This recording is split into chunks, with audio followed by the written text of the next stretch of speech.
Hello, everyone. I'm Alla Marchenko, president of the Aurora Philosophy Institute.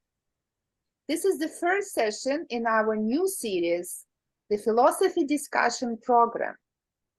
The series is called Coping with Reality. Can Philosophy Help? Tonight, we will play a short video by John and Ronen Grunberg, and then move on to this discussion. Tonight's topic is why philosophy? What is it? What is it for? Ronan and Joel will explore the purpose of philosophical conversation and how it enables a deeper understanding of life purpose and our place in the universe. If you're watching on our YouTube channel, please subscribe, make comments, and press the like button. And if you really like it, on the channel and on the API website, there is a voluntary donate button. Any contribution, no matter how big or small, will be greatly appreciated. Ronan, can you play the video, please?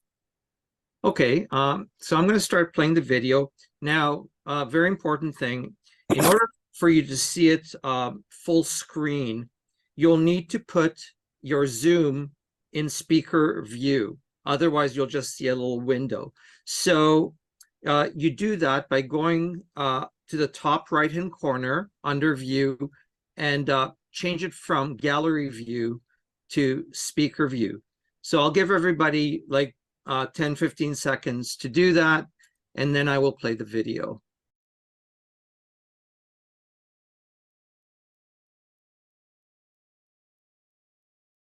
All right, here we are. That's it. Now it's time for some discussion. So John, don't forget to put us back on gallery view, please. Okay, so what I'm going to do, and Alla, what I'm going to ask you to do is to give us 10 minutes per question. Okay, so I'm going to put a question out and we can discuss it for 10 minutes. If there's a real interest in the question, we can go on. But the questions are based on the discussion John and I had. And the first question is, in the realm of philosophy, how do we differentiate between wisdom and knowledge? Is wisdom an elevated form of knowledge rooted in experience and insight, or are they fundamentally different concepts? So that's the question. Anybody want to talk about that? Difference between wisdom and knowledge. Well, John Cummins had something to say, or where did John Cummins go? You don't want to say anything about it? Yeah, I'm here. Okay, yeah, go ahead. I'd like to say something. Yeah, I guess it's related to wisdom and knowledge, and I think those things are related, but I guess knowledge is a bit more of a scientific thing. And this is what I was going to ask. I was saying, like, physics itself tries to describe our physical world through math, using math, right? But how does it deal with things like instinct and love and compassion and empathy and greed and lust? How, those things you can't, I don't know if you can use math to deal with those things. I'm not sure if metaphysical realism has a way of dealing with those things. And I think this is where, like, knowledge, you can use physics. You can use Stephen Bacon's, the scientific method. But when you get into intangibles, it gets hard. So can math do everything? Or can metaphysical realism deal with everything I'm talking about? I don't know if it can either. Like, how do you deal with these intangible things like I talked about? Yeah, well, that's the question, right? There clearly is a difference between knowledge and wisdom. Wisdom is much less tangible than knowledge, and it's I think closer to intuition. I mean, maybe we'll get into this idea of intuition, which is an interesting one in philosophy, which often isn't discussed, probably because you can't teach intuition. But, you know, philosophers like Descartes, for example, talk quite a bit about intuition, and people make discoveries because of their intuition. So it's not an unimportant thing, and it's, I think, close to, in some ways, to wisdom. And anyway, Henry, what do you have to say? I would like to clearly distinguish the knowledge and the wisdom. Okay. Let's say, for example, the person who dedicated, let's say, 30 years of his life to learning physics. Can we say that he possesses wisdom? Not necessarily. Does he possess knowledge? Absolutely, in a certain field. So, in my understanding, the knowledge is a component of wisdom, but the knowledge is based on understanding and the life experience you can utilize. Understanding of things. This kind of knowledge, not the knowledge specific, because we have lots of people around us which possess specific knowledge, physics, chemistry, biology, and all kind of knowledge, medicine. It doesn't mean that they are wise, not necessarily, and I would say in most situations, not at all. But wisdom is the ability to understand things, interpret them, and utilize in a logical manner. Yeah. I mean, it's interesting that I think when I sometimes ask people the difference between wisdom and knowledge, they don't have a problem with knowledge. I mean, knowledge is obvious, but wisdom is a lot more ephemeral and hard to pinpoint. You know, some people come across very wise, and they have just a manner about them that, you know, kind of makes you think, oh, they seem to have something special. There's something special about wisdom versus knowledge, and I don't think you can teach it necessarily. I think you have to grow into it. So it's a slightly different thing. Tori, your turn. Okay, thanks. I think the difference between wisdom and knowledge is wisdom is a practical knowledge, how you live your life, in fact, day to day or in certain situations, whereas knowledge is theoretical, a theoretical kind of knowledge, you know. So it's a practical versus a theoretical, somewhat similar to Kant's practical reason and theoretical reason, or pure reason, he says. Also, though, it goes to Aristotle, who distinguished the theoretical kind of knowledge that we consider today kind of scientific. You know, we figure out how things work, and we have a model of how things work, you know, whether that's the solar system or the economy or what have you. We have, that's kind of a theoretical knowledge, a pure, reasonable knowledge. But when we're more interacting in our daily life in situations with other people, particularly the social realm, you know, relationships we have with our family, with our significant others, with other people in society, this is practical knowledge. It's very related to ethical, you know, our own ethical ways of dealing with people. So, and like has been said, you don't really learn practical knowledge. You learn it by experience. You don't learn it by reading in a book, or you might get insights reading fiction and story. You read more practical knowledge reading Shakespeare than you do reading, say, a psychology book. So the theoretical knowledge in our scientific society is the esteemed kind of knowledge, but the the practical knowledge, which is where wisdom shows up, is more is an experience based. The theoretical knowledge is a set of rules based on general principles, based on a lot of empirical facts, whereas the practical ethical knowledge and moral knowledge is based on every experience is almost unique. So you're dealing with there's not a general principle. There's always a particular situation that you have to sort of abstract from and respond to the situation, and that's the wisdom or lack of wisdom for you. So there's I'm just wondering, Tori, when you read philosophy, do you think that it makes you wiser? Like, do you think philosophy has the ability to make one wiser? Or does it not?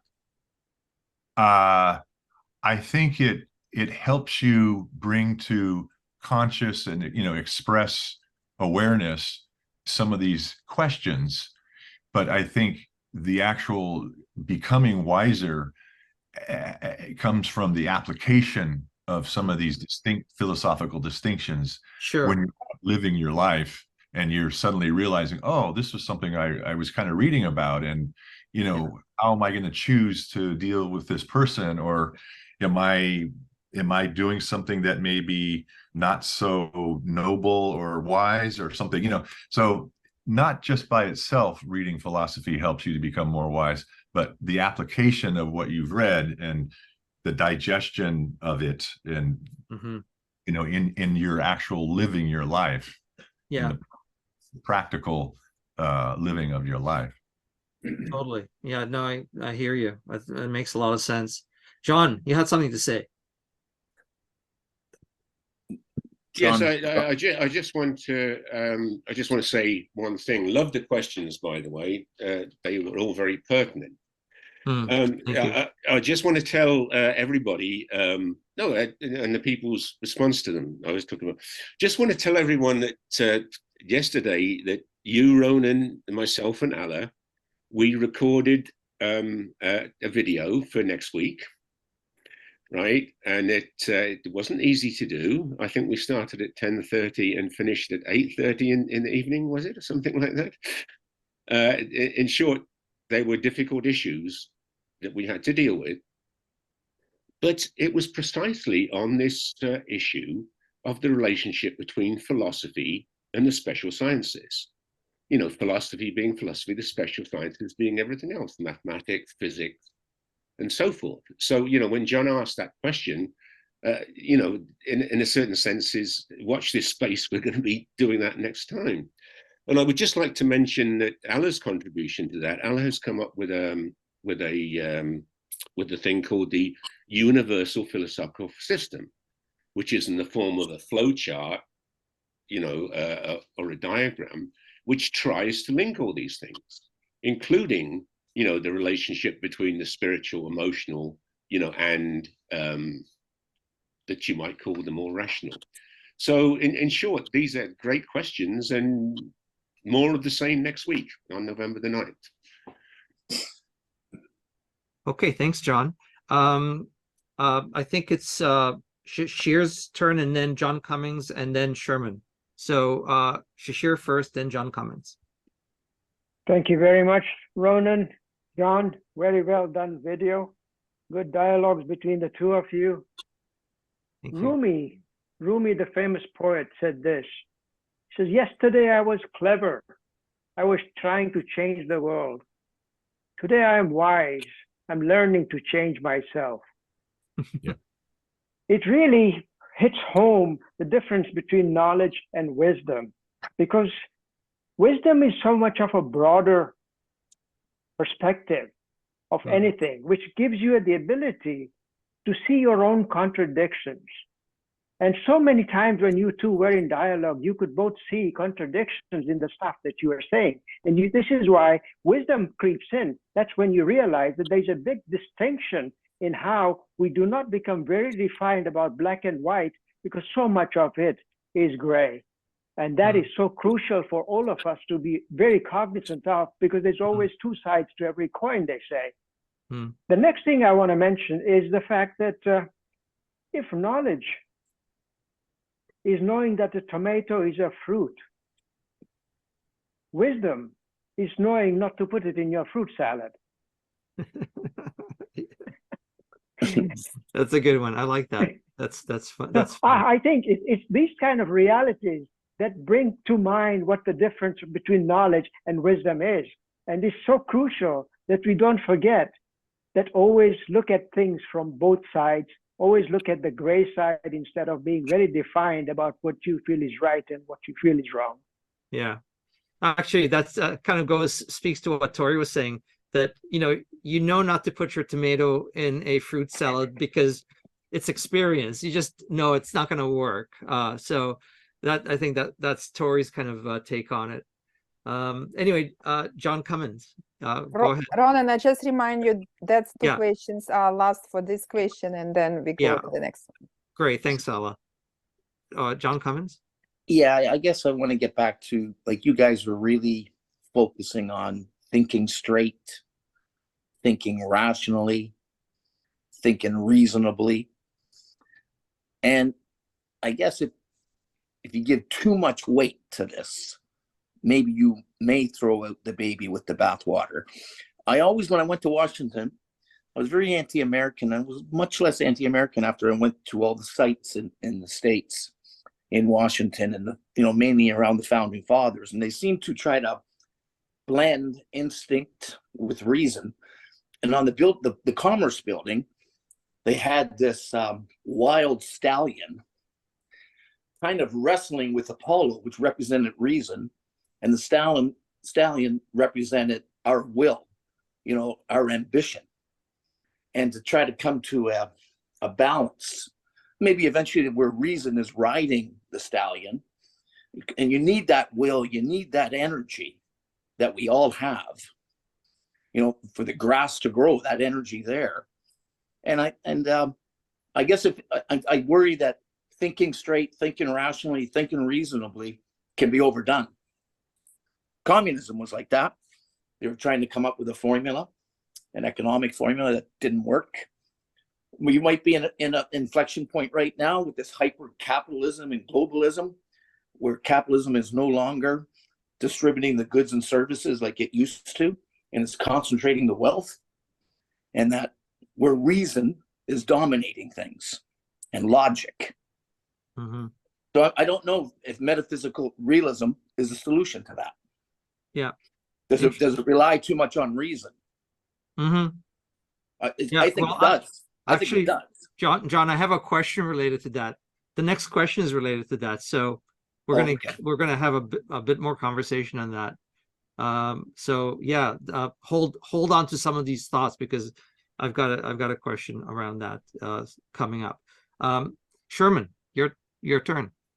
So if I'm thinking about wisdom, I would say that is common sense, whereby through your common sense, you have made the correct decisions in your life. And over a period of time, you have accumulated experience whereby you have acted according to common sense. And simply, you have stayed out of trouble. You have done the right things in life, and you can perhaps advise others to think straight and act wisely, which really means acting according to common sense.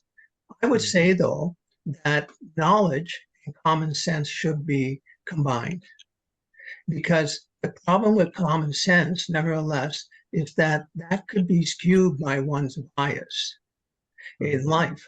While we need knowledge to perhaps control that bias, to delineate the power of that bias when making decisions. And if I think about one example of knowledge, such as scientific knowledge, that perhaps could be combined with common sense, because scientific knowledge could be a corrective to decisions made through our everyday experience. Yeah. So in the end, I think that common sense should be combined with knowledge. Yeah. Obviously, you're not going to be talking about quantum physics at a resort in the Caribbean next to somebody who's sitting by the pool. That just doesn't make sense. But at the same time, quantum physics could perhaps reduce one's bias and come to understand that there is indeterminacy in life, and we should accept that things don't happen exactly the way they should happen. Mm-hmm. Okay, that's my 2 cents. Yeah, no, that's very, very interesting. No, I totally agree with that. There seems to be a consensus here that wisdom is related to practical sort of life and how one lives one's life. And you made the intersection with science, and so like I was thinking of stem cell research, for example. I mean, we can have a lot of knowledge around how to do something. It doesn't mean that we should do it necessarily, right? And that's where wisdom comes in. Just because we know how to do something, should we do it? Well, you can perhaps look at it this way. We could assume that life should be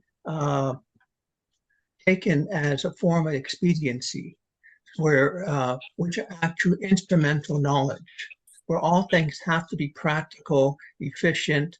It has to be cost effective. While in common sense, we may find that that's not necessarily the case. So in family life, not everything is cost effective, practical. Sometimes we have to suffer a loss. We have to spend time longer than we should in order for there to be harmony in the family. Yeah. So instrumental reason can actually be very detrimental to family life or even in education. Mm-hmm. Yeah, no, yeah, totally. I mean, I think a lot of what is being said here really resonates with me, because I think these are the kinds of thoughts that I've had about it, and they really make a lot of sense. Thanks, Sherman. Okay, thank you. Henry.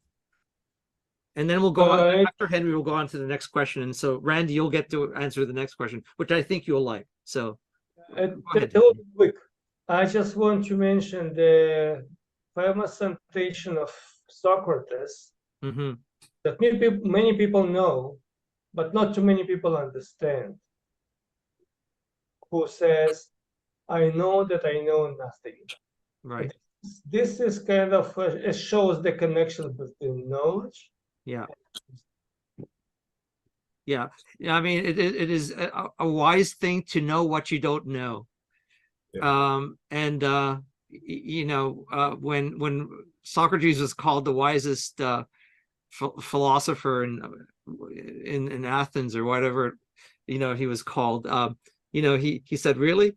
I'm the wisest philosopher? No, I don't know. I don't know much. I mean, it's like, why?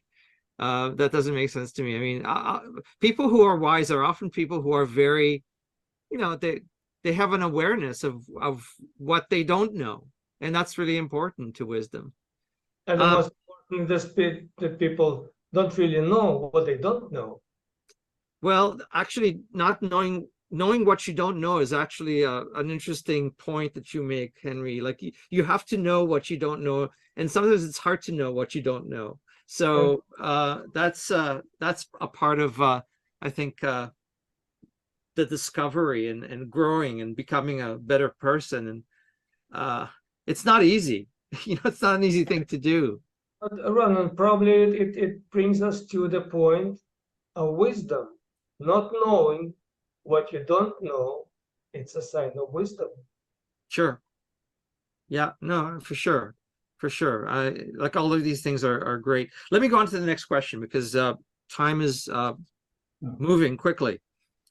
So we talked a little bit about Ayn Rand, and as you all probably know, Ayn Rand really champions rationality and reason as like the paramount attributes that one can hold. But can we reconcile this emphasis with the complexity of human emotions and intuitions? In other words, is putting reason and rationality on a pedestal, does it potentially have the effect of taking away something from us? Does not thinking rationally or relying solely on reason and rationality, would that be a good thing? Should we rely on something else sometimes? Sherman. Oops. You gotta Repeat the question again, Ronen. Well, Ayn Rand champions rationality and reason as paramount attributes, but can we reconcile this emphasis with the complexities of human emotions and intuitions? Does intuition play a role? It can play a role in life. But again, intuition still has to be objectified, because not everything that we may intuit, and intuition, actually, I'll put it this way, intuition can be derived from our sensory perceptions. Mm-hmm. We may feel this, we may see this, but that's not necessarily the case. So intuition should also be checked by knowledge, and to see whether we are actually correct or not. Now, in regards to having an intuitive knowledge of something, well, you can also say that intuition is derived from previous learning that has been perhaps forgotten or partially remembered. But intuition could be the product of accumulative learning and knowledge over a period of time. And so rather than just resort to a textbook and then realize, yes, this is the way things are, we just seem to know it. But maybe that's because what we know is based upon what we learned earlier in our lives. Hmm. And that knowledge and that what we learned earlier in our lives could be knowledge, scientific or historical or etc. Yeah. So it can be looked at that way, but there is a danger with intuition acting alone, because again, what's intuition based upon? Objectified knowledge, or is it just sensory perception? Mm. Yeah, no, I think I agree with you. I mean, intuition may open the door, but then you have to test your intuition. Yeah, you can't just use it independent of going out and making sure that your intuition is correct, because it could be incorrect. I mean, you can be deceived. Tori. I'd like to just point out that I think we're overlooking the I would consider it a fact that the concept of rationality itself has changed over the last 2,500 years. And we're still for the most part in the world today, in the modern world, we still think of rationality sort of in Aristotelian terms, where syllogistic logic, and even Platonic terms of dialectic back and forth. And I think, in some of the things that have come out, particularly post-Kantian, is that, well, it was there even at the time of the Greeks, with someone like Protagoras, who said, man is the measure of all things. A human is a measure of all things. Our rationality, we understand the world that we live in based on our own sort of sensory motor capacities, and a new definition of I'm sort of getting all over the place here, but the new definition of metaphysics is really analysis of conceptions, how we come to conceive our reality in the moment, and how do we proceed to deal with that rationally. So there's been a lot of talk about each discipline of science has its own rationality, its own methodology. Kahneman and Tversky, who are somewhat aligned to, say, Ayn Rand kind of individualism, rational behavior, objectivism, they claim that humans are always irrational. Well, maybe they're not, because they're just heuristically coping with their situations in their best guess way. That's the kind of rationality. That's a rationality. They're actually rational, but it's confined to the situational parameters that they're dealing with. So it's what rationality is an important thing to get straight with. It's not some abstract eternal framework for making deductions or inductions, but it's a way of coping itself, of thinking through something in your situation, given what you know, or what the ontology of the situation is, what there is to deal with. And then how do you know something about what there is that you're dealing with? The epistemology. You create from your understanding of the situation some kind of rational conclusion, so to speak, or inference of what's happening and what you need to do to make the next step. So I think rationality has changed over the last couple thousand years.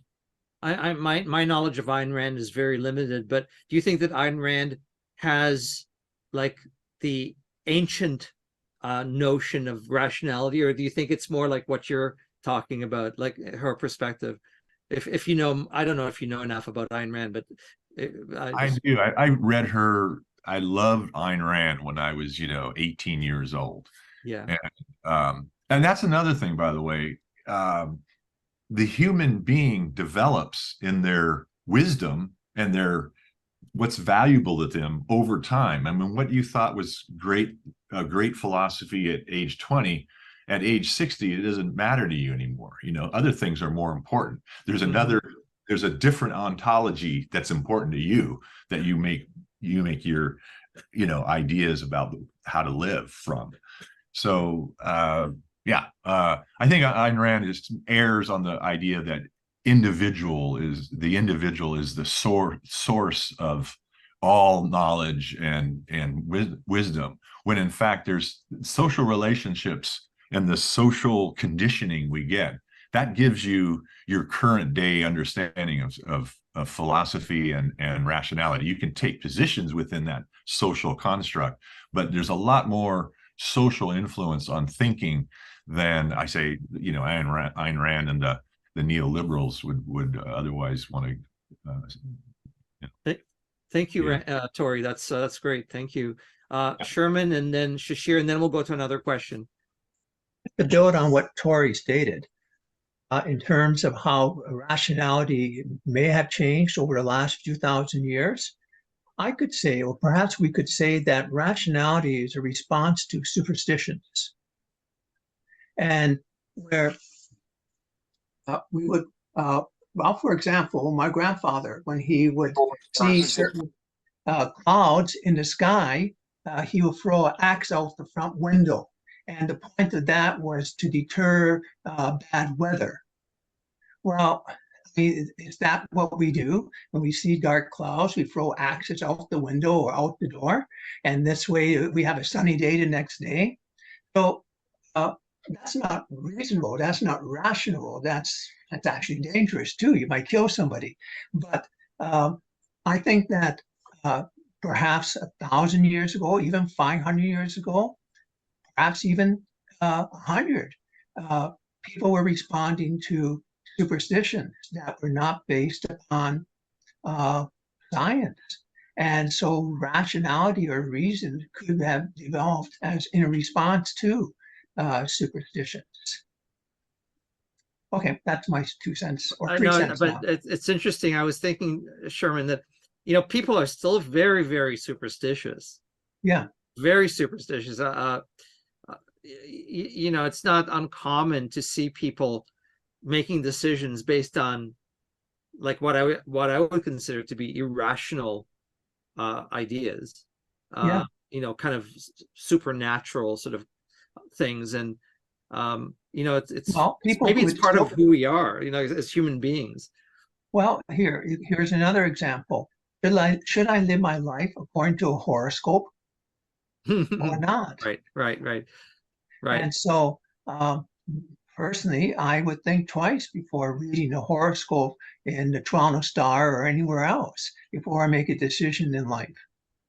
So, Yeah. No, listen, I'm just thinking, because I think there's such a human need to believe in things that are not rational. Like I remember there was a guy, I don't remember his name. He apparently was supposed to be able to talk to the dead. And like he was on opera and all these things. And you know, he would talk to people who lost someone, and he would say, you know, oh, this person is telling me this about them, and they're like living like in the afterlife and all of that. And he would know a lot about, you know, the person who died, right? And I remember watching it, and I thought, boy, that's amazing, you know, like that maybe it's possible. I mean, he was so convincing, right? But there's a tendency to want to believe irrational ideas. You know, I think it's just part of our human nature, and maybe that's where reason comes in. It's really to stop us from moving down that road. You know, it's like, no, that is just not true, not accurate. Be wary. You know, let the red flags come up, and don't believe it. well, it also takes a lot of work to accumulate Sure. knowledge, and it's just easier to believe in an old wise tale than Sure. to hit the textbooks and actually realize that the earth is round, not flat. Yeah, that's right. What you see is not what you necessarily get. You know, you have to think about it. Yeah. Shashir. Thank you, Ronan. Good discussion. I really think when we start talking about emotions and insights, which is really what intuition is, and how does it relate to rationality? I think knowing without immediate proof can be defined as intuition. Also, if we were to say in terms of what Descartes said, Mm-hmm. he said he considered it as an existing knowledge. Before anything happened, you had it. Intuition was born into you. Mm-hmm. And then if we were to take that and take it to Jung, Carl Jung, Mm-hmm. he said perception is via unconsciousness. Mm-hmm. Here again, the same things that occur without any rationality as to saying that this is a pre-existing thing. So that really goes now to the next person I would like to talk about is Yona Lehrer, who tells us how humans decide. Decisions that we make, he says, are so much more emotional than they are rational. We run things through our head after it's already gone through the heart. And if that is to be believed, then what he's starting to say is how we decide is really up to our heart as opposed to our head. Yeah. That kind of gives us a lot of perspective on what intuition could be. And intuition is a lifelong ability to connect dots. And I kind of agree with what was said initially. Intuition is built over time because we know we've had experiences and we know what not to do. So it appears like it's intuition. I know automatically not to go for it. My gut's telling me this guy is untrustworthy. I don't want to do business with him. Those kind of decisions we make didn't come to us when we were born. They came after years of experience, like Tori mentioned. It builds up in how we make our decisions. And this is really the rationality. And when you talked about Ayn Rand, I also thought that she was great for her age group. When she wrote it, there was a lot of anger in there. There was a lot of extreme individuality that she was promoting. And I'm sure as we age, we do tend to simmer down a lot. And we start seeing things a lot more grayer, as I said, than black and white. Mm-hmm. Yeah. Thank you, Shashir. Great. Thank you very much. John Smithin. Ronen, I was just going to ask you to go on to the next question. Yes. Yeah. Okay. That was all. let me go on to the next question. Okay. So I mentioned in the video, I've got a ton of questions. I'm just kind of picking and choosing the ones that I think maybe are interesting. In the video, we talked about perception is reality. You know, a lot of people say, I think in our culture today, often people believe that perception is reality. Is it logically sound to claim that perception is reality, considering that perceptions can be subjective, influenced by biases, and prone to illusions? What do you people think about this notion, which is often used, that perception is reality? And how does it jive with ethical considerations, you know? Sherman. Just a short point. Well, in our multimedia universe, where we encounter all sorts of templates, where our understanding of the world is derived through a mediated space or channels. And if you just think about even what we see on TV, well, that's not necessarily true of the world. What we watch TV news, that's highly edited, skewed. And then when we look at the work of a cameraman or woman, that again, that perspective has to be taken into consideration. So base our understanding of the world through perception in a world saturated with media, I would say it's very risky, given that much of the stuff thrown at us is edited, perhaps false or biased.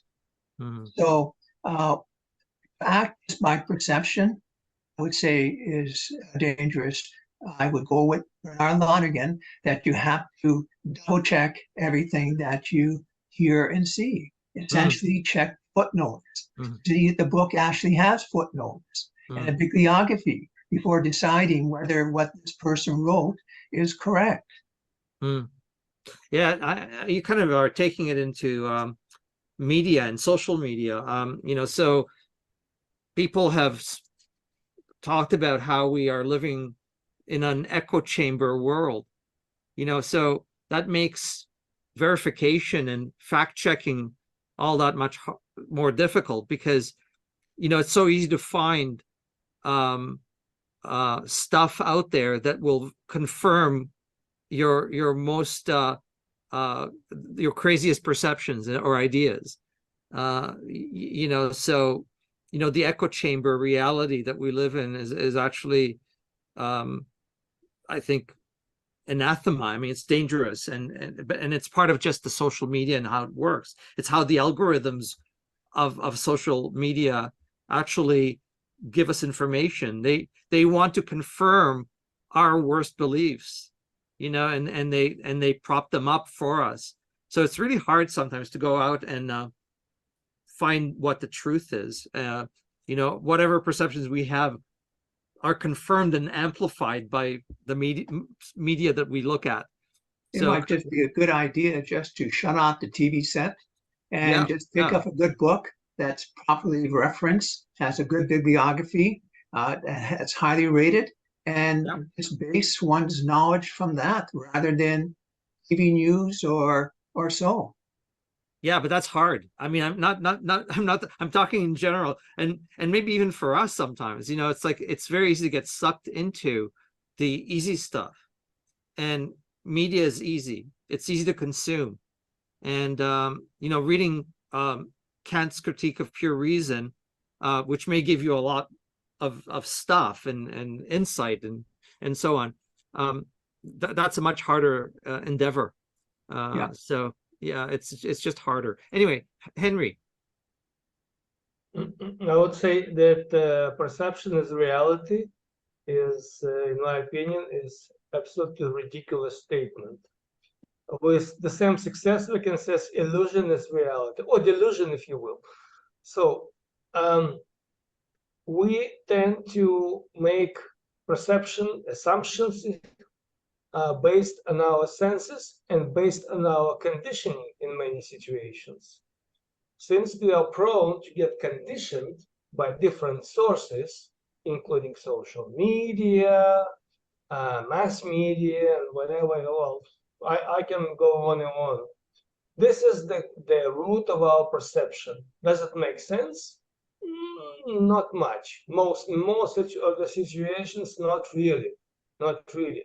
So to say perception is reality is absurd, because all these perceptions, well, we can come back to Immanuel Kant and Schopenhauer and their interpretation of this, and which I tend to agree that the way we interpret things, it's not necessarily correct. And most situation is not reality. This is our reality, our personal reality, and at the end we have to live with this because we don't have anything else. We have only our own reality. Well, it may change if the person possesses some critical thinking and is capable of changing his views. But at the end, this is how we have to live with. Mm-hmm. Yeah, thanks, Henry. Yeah, I'm in agreement with you that it's a dangerous statement. Perception is reality, and it's used way too often in our culture. John Cummins. Yeah, well, I guess we're all in agreement here. You said it earlier, Ronen, that it's a dangerous idea. And why it's a dangerous idea is because not all ideas have equal validity. They don't. Not all ideas have equal validity. So, yeah, we seem to be living in a bit of an age of extreme relativism where everybody's idea is equal. And it's not right. It seems to be coming from somewhere intellectually out there. And it's very dangerous, and it's causing a lot of problems. A lot of problems, because not all ideas are equal. That's all I have to say about it. No, totally. Okay, Shashir, and you're the last word on this question, and then we'll go to another question. Thank you. Perception is reality. I had a talk with my daughter not too long ago, and they come out with such fresh ideas when they're young. And we discussed some books I had read and the books she had read. And I said, I don't really like fiction as much now. I read a lot of nonfiction. And she turns to me and says, Dad, nonfiction is also fiction. Yes. And I think that is very so wise. beautifully. That is very wise. That is exactly right. Exactly right. And it was Flaubert who said, there is no truth, only perception. Right. And the other thing is truth a human construct? And the last one I want to leave you with, is truth a noun or is it an adjective? Lots to think about. Yeah, thank you. That's fantastic. Thank you, Shashir. That's called a rabbit hole. Yeah, that's very good. Shashir trying to lead us into. I like that. Okay, so I'm going to go on to the next question, just because it's kind of related to what Shashir just mentioned. So the question is true knowledge attainable, offering unequivocal understanding, or is every piece of knowledge inherently intertwined with subjective interpretation, rendering it at some level a form of opinion? All knowledge, including the knowledge that we think is unequivocally true. What do you think? Anybody want to take that on? That's a hard one, but John, you have your hands up, but I'm going to go with Sherman because you just spoke. So Sherman and then John Cummins. Unmute yourself, Sherman. We could say that writing of history is writing a lie, because we don't, well, let's put it this way. History is always being revised. Every generation or so, there may be a revisions. So just think about the revisions that have taken place regarding the cause of World War I. And it has changed over the century.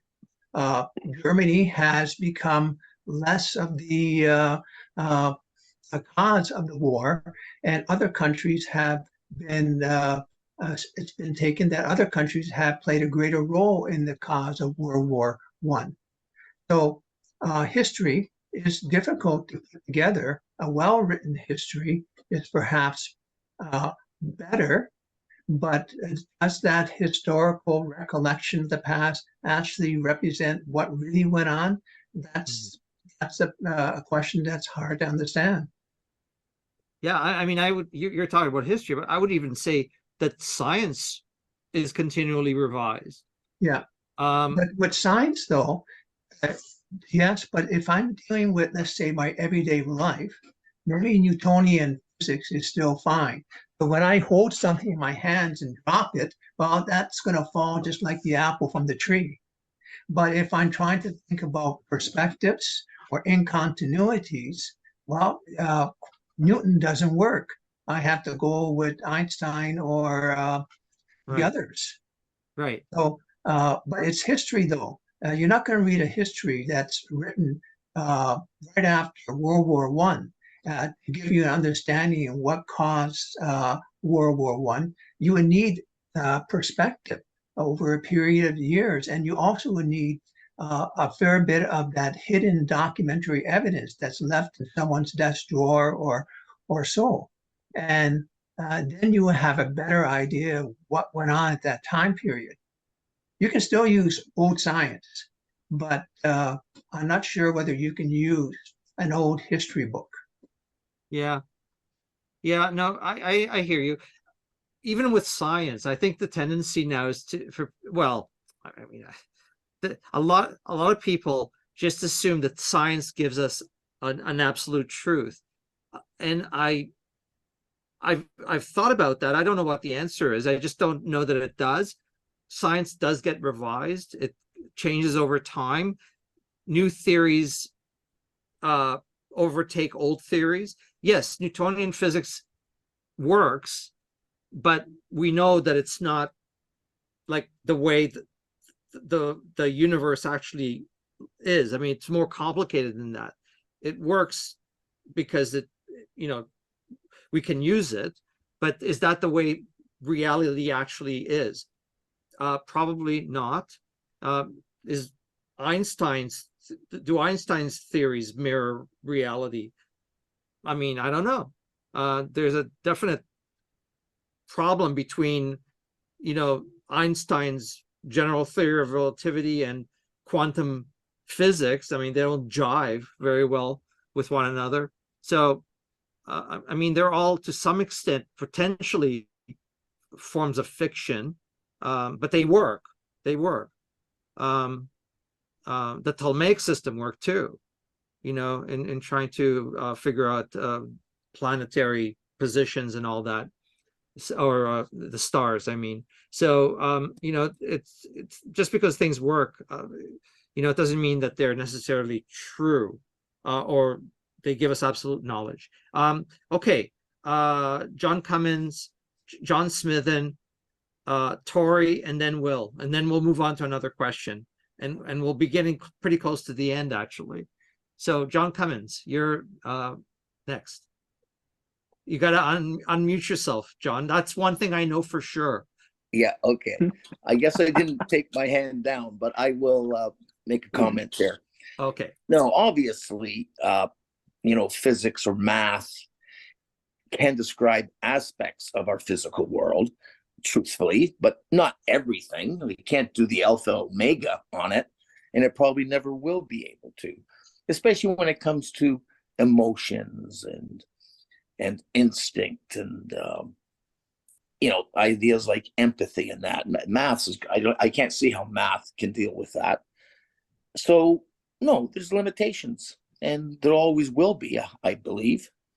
But that's not to say we shouldn't keep trying doing the physics thing. absolutely keep doing it.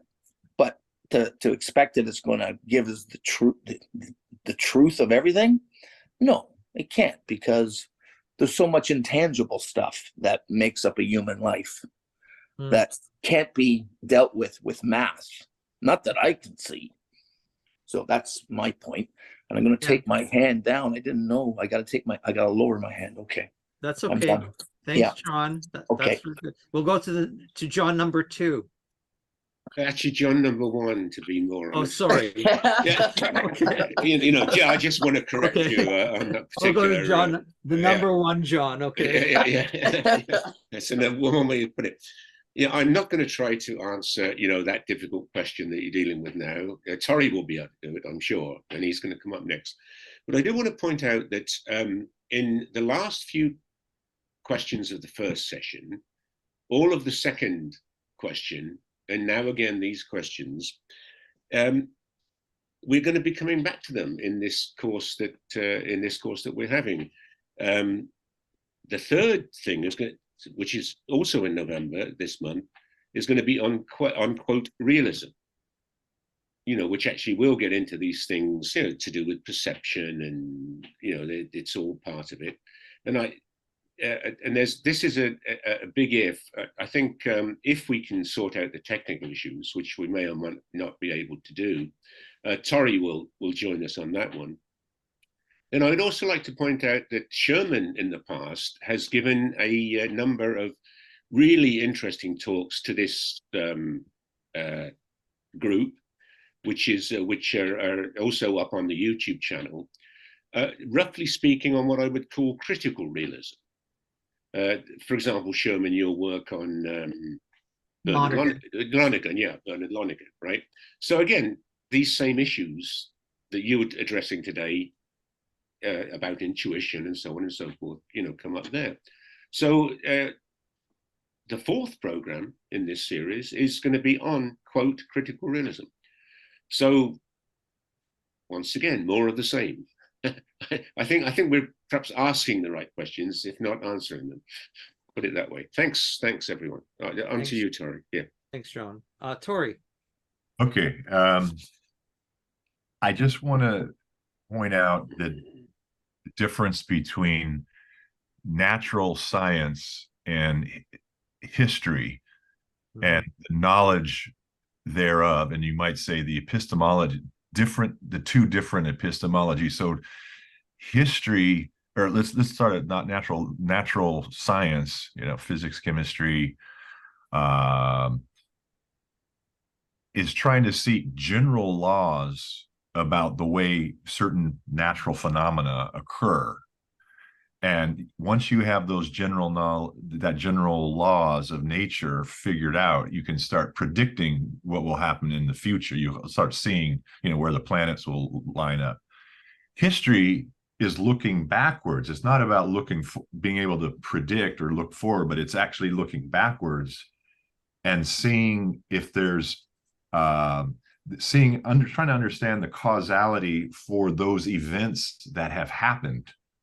You know, there might be causality, not necessarily a physical, efficient causality, but you know, the guy who assassinates the Archduke, and that triggered all these treaties among European countries that ended up going to war with each other in World War I.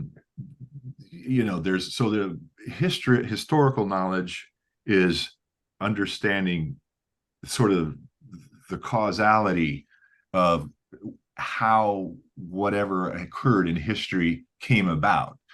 You know, it's not saying that there's determinism.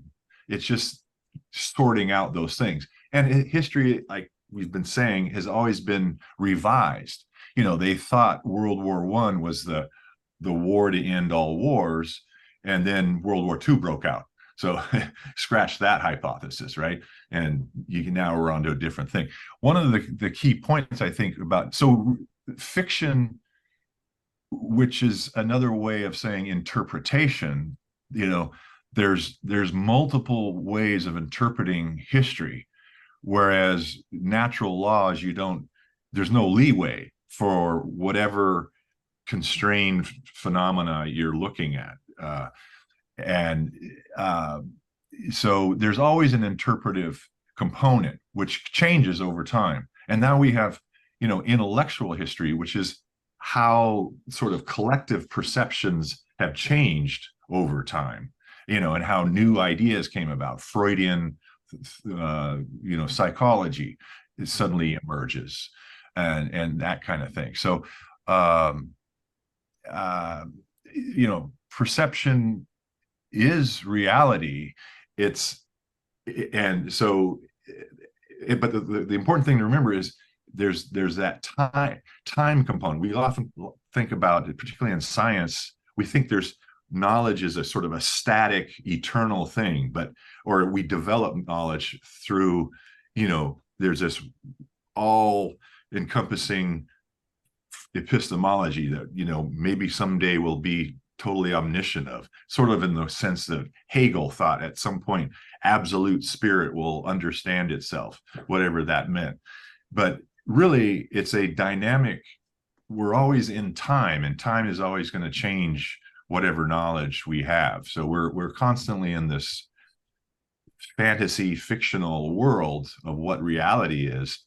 It's sorting itself out as certain completely erroneous hypotheses are not working out, but we're always in time. Our consciousness is in time, and we learn over time. So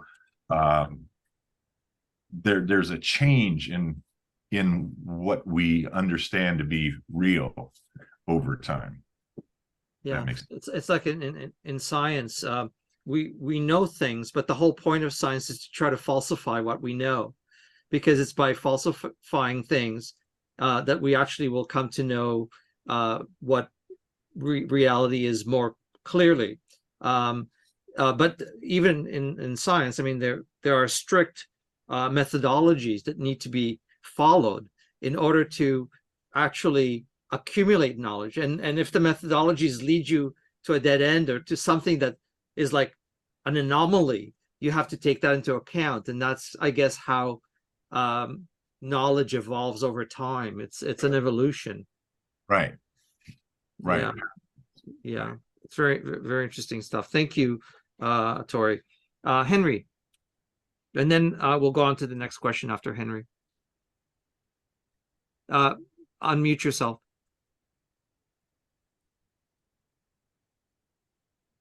I just want to pose the question.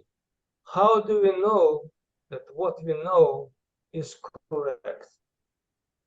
Yeah, and that, that's interesting. I think that's something that Plato asked. That's one of those things like that are very difficult, because when knowledge is staring you in the face, how do you know that it's true or that it's knowledge? It's like for Plato, the answer was that knowledge is innate. So I know that something is true because it's already in me. I already know it. It's just that I might have forgotten it. But things may not be that simple. In fact, I guess if you believe in innate knowledge, maybe it is true, but I don't think most people today believe that there is such a thing as an innate knowledge, that it's just a matter of sort of bringing it up somehow to the surface. I think that our belief in knowledge, that our knowledge is correct, is based on our views and our desires and our feelings. So this is... Before you go on, Ronen, we'll hear a quick word. You promised me. Yeah. Oh, I'm sorry, Will. I think I overlooked Will. I Yes, apologize. Okay. You didn't put your hand up, though, Will. I sort of manually put my hand up, but anyway, we'll get to that. Manual hand putting. Sorry, Will. Go ahead. Yeah. Okay. Thank you, Henry. That was great. A very quick thought on history, and I'd like to suggest we distinguish between history and written history, and we seem to, a lot of people seem to confuse the two. History is history, and once it's happened, it cannot be changed. Written history is often changed, so it's quite important to distinguish between the two, in my view. Yeah, okay, well, that's a good point. The problem is, though, Will, that none of us have lived in, 1914. Right. So there's no way for us to actually know that reality in an absolute way. The only way we can know it is in indirectly. Yes. So what I'm getting at is that the statement that history changes might be a little bit off. What changes is the reporting of history. Yeah. So history itself, Yeah. it's to report the history is perhaps it's the exact history, the way things happen, is perhaps quite unattainable. You can try to get close to it as possible, close to the actuality of what happened, but you won't actually get there. So what we simply have to be satisfied with doing a good job in getting as close to the facts as possible. But we might not get there, but the fact remains that history is what happened. That doesn't change. The reporting does change or can change. No, that's an excellent point. Yeah, it's a really good point, actually. Yeah, the actual reality doesn't change. It's gonna be there for all eternity. Right. But the way we view it may change. Anyway, that's a really interesting point. So I think we're coming close to the end. Like another, how much? 10 minutes, John? Maybe 5. Yeah. 5 minutes? Okay, so maybe I'll just end it with this last question. Okay, so in pursuit of knowledge and understanding, how essential is genuine open-mindedness? Can true intellectual growth occur without the willingness to explore diverse perspectives and challenge one's own beliefs? And I put that question there because people find it very difficult to challenge their own beliefs. And I've encountered that often. So I would love to know whether, in your opinions, in the pursuit of knowledge and understanding, it's essential to have underlying genuine open-mindedness, because people claim to be open-minded when they're not. Okay, John, comments. Unmute yourself. I think it's fundamental to be open-minded or curious. Curious is the beginning of philosophy. I think you have to have that man of La Mancha in you to dream an impossible dream, to become knowledgeable and wise. I think it's fundamental. For me, it is. Yeah. Do you find that most people are open-minded, John? No. I don't. Especially these days. I really find that we're really in a kind of a crazy place. I mean, I look at this Gaza thing, it's just driving me crazy how we're accepting things. I just think we're really, something's gone awry, in my opinion, in the world. I'm a bit pessimistic. Yeah. You're an obvious optimist, John. Thank you very much. Henry, go ahead. It's a good question. Open-mindedness is exactly what the most people don't possess.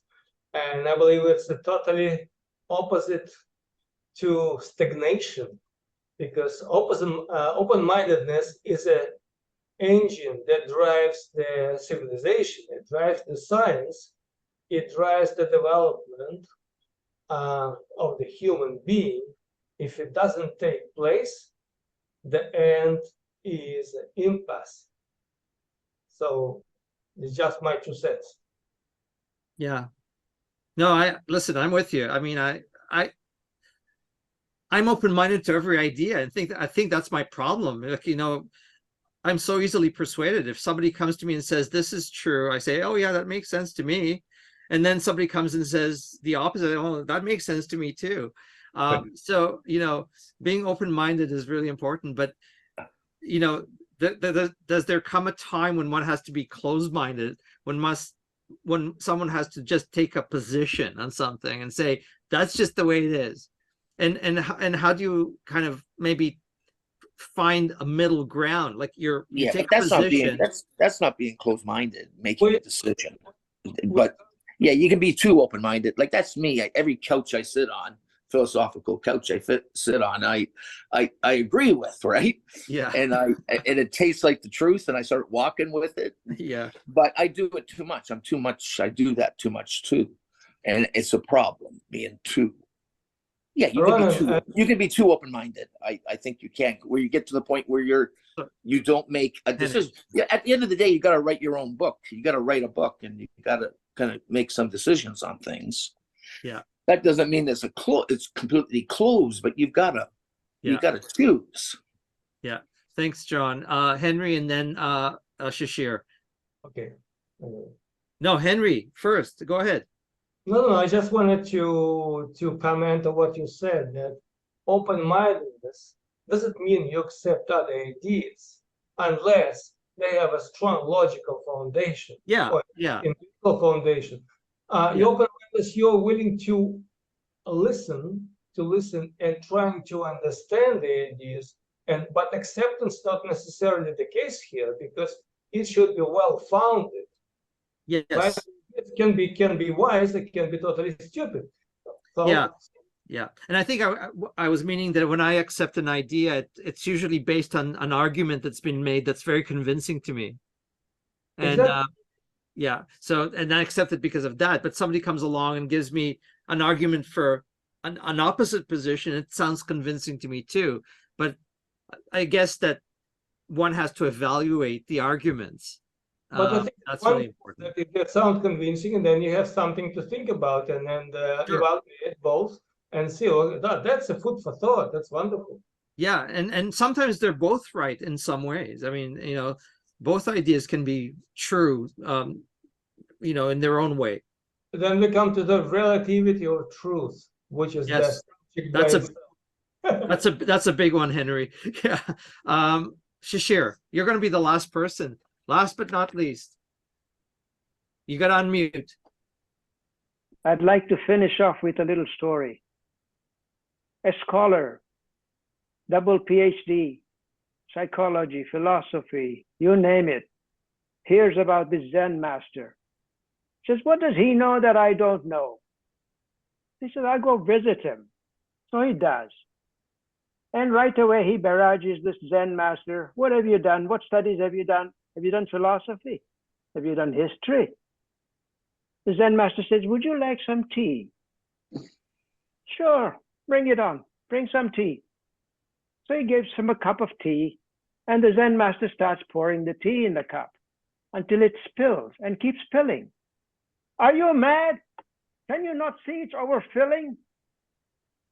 That's exactly what I'm trying to tell you, says the Zen master. Your cup is already full. I cannot fill any more in there. Very good.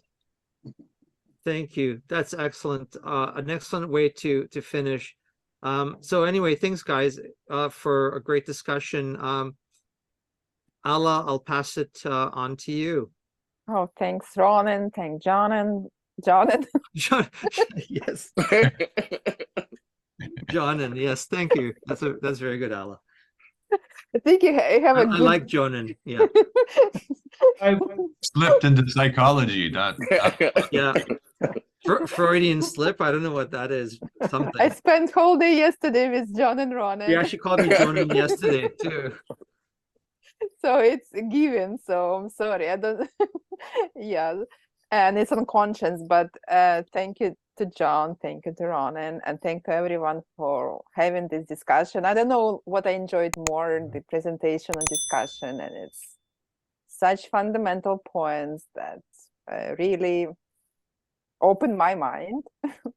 Hope it's not overflowing, for sure. All of us are overflowing. Yeah, I love to listen more than like when I listen in, I learn something. So that's my favorite mode, let's say that. So hope you enjoy it as well. And next week on Thursday, November the 9th at 7 p.m., we're going to talk about the philosophical order. And I'm looking forward to see you all. Invite your friends and family. It's going to be great.